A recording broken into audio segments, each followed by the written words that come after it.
XML related టెక్నాలజీస్కి సంబంధించిన brief information ఇక్కడ ఇవ్వడం జరిగింది. సో వాటిని చూసినట్లయితే డిటిడి ఆల్రెడీ మీకు తెలుసు, డాక్యుమెంట్ టైప్ డెఫినేషన్. ఇది ఎక్స్ఎంఎల్ డాక్యుమెంట్స్లో ఉండే ఎలిమెంట్స్ని వాటి యొక్క స్ట్రక్చర్ని డిఫైన్ చేసేదానికి ఉపయోగపడుతుంది. ఇదే విధంగా ఎక్స్ఎంఎల్ స్కీమా అయిన ఎక్స్ఎస్డి కూడా డిటిడికి ఆల్టర్నేటివ్గా యూజ్ అవుతుంది. ఇది కూడా ఏం చేస్తుంది, ఎక్స్ఎంఎల్ డాక్యుమెంట్స్లో ఉండే ఎలిమెంట్స్ అట్రిబ్యూట్స్ యొక్క స్ట్రక్చర్ని డిఫైన్ చేస్తుంది.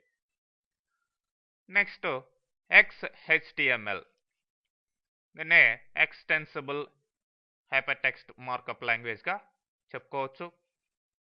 నార్మల్ HTMLకి ఇది కంప్లీట్ వర్షన్ అని చెప్పుకోవచ్చు, లేటెస్ట్ వర్షన్ అని చెప్పుకోవచ్చు. అట్లానే XSL, extensible style sheet language. ఇది XML డాక్యుమెంట్స్కి స్టైల్స్ని లేదంటే స్టైల్ షీట్స్ని ప్రిపేర్ చేసేదానికి ఉపయోగపడుతుంది. మళ్ళీ ఇందులో 3 భాగాలు ఉన్నాయి. XSLT, ఇది XML డాక్యుమెంట్స్ని ట్రాన్స్ఫార్మ్ చేసేదానికి ఉపయోగపడుతుంది. నెక్స్ట్ XPath, ఇది XML డాక్యుమెంట్స్లో నావిగేట్ చేసేదానికి ఒక చోటు నుంచి ఇంకో చోటుకి రీచ్ అయ్యేదానికి ఉపయోగపడుతుంది. అట్లానే XSLFO, ఇది XML డాక్యుమెంట్స్ని ఫార్మాట్ చేసేదానికి ఉపయోగపడుతుంది. ఇంకా XSLT చూసినట్లయితే ఇది XLS ట్రాన్స్ఫర్మేషన్స్ అని చెప్పొచ్చు. ఈ యొక్క XML డాక్యుమెంట్స్ని ట్రాన్స్ఫర్ చేసేదానికి, అంటే వేరే ఫార్మాట్స్లోకి ట్రాన్స్ఫార్మ్ చేసేదానికి, లైక్ XHTML ఇట్లాంటి వాటిలోకి ట్రాన్స్ఫార్మ్ చేసేదానికి ఉపయోగపడుతుంది. అట్లనే XPath చూసినట్లయితే XML డాక్యుమెంట్స్లో నావిగేట్ చేసేదానికి ఒక చోటు నుంచి ఇంకో చోటుకి ఉపయోగపడుతుంది. అట్లనే XLSFO, ఇది XML డాక్యుమెంట్స్లో ఉండే డేటాని ఫార్మాట్ చేసేదానికి ఉపయోగపడుతుంది. అట్లనే ఇక్కడ XML DOM అని ఇవ్వడం జరిగింది. ఇది document object module.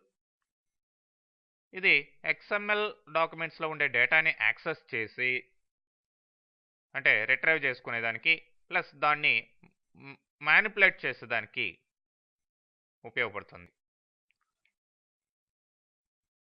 Next XLink, XML linking language.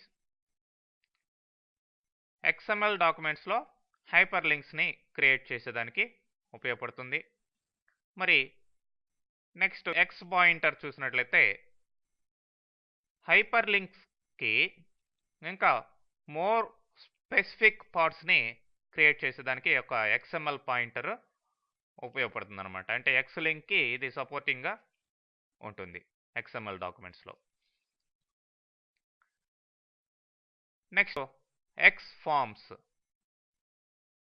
Form type of డేటాని మెయింటైన్ చేసేదానికి XML డాక్యుమెంట్స్లో XForms అనేది ఉపయోగపడుతుంది. నెక్స్ట్ XQuery, XML యొక్క క్వరీయింగ్ లాంగ్వేజ్. XMLలో ఉండే డేటాని ఎట్లా క్వరీ చేయాలి, ఎట్లా రిట్రైవ్ చేయాలి, ఎట్లా తీసుకురావాలి అనే దానికి ఇది ఉపయోగపడుతుంది. అట్లానే SOAP, simple object access protocol. ఇది XML based protocol. Hyper text transfer protocol మీద ఇది ఇన్ఫర్మేషన్ ఎక్స్చేంజ్ కోసం ఉపయోగపడుతుంది అనమాట అప్లికేషన్స్కి. అంటే ఏ అప్లికేషన్స్ అయితే మనం క్రియేట్ చేస్తున్నామో XML డాక్యుమెంట్స్లో ఉండే డేటాని రిట్రైవ్ చేసేదానికి వాటికి అనమాట. అంటే ఏ సాఫ్ట్వేర్స్ అయితే యూస్ చేస్తున్నామో వాటికి. Next WSDL web services description language. Web సర్వీసెస్ని డిస్క్రైబ్ చేసేదానికి ఈ యొక్క XML బేస్డ్ లాంగ్వేజ్ ఉపయోగపడుతుంది. Next RDF resource description framework. ఇది కూడా XML బేస్డ్ లాంగ్వేజే. వెబ్ రిసోర్సెస్ని డిస్క్రైబ్ చేసేదానికి ఉపయోగపడుతుంది. Next RSS really simple syndication. మరి ఇది న్యూస్ లేదంటే న్యూస్ లైక్ సైట్స్ని సిండికేట్ చేసేదానికి ఉపయోగపడుతుంది అన్నమాట.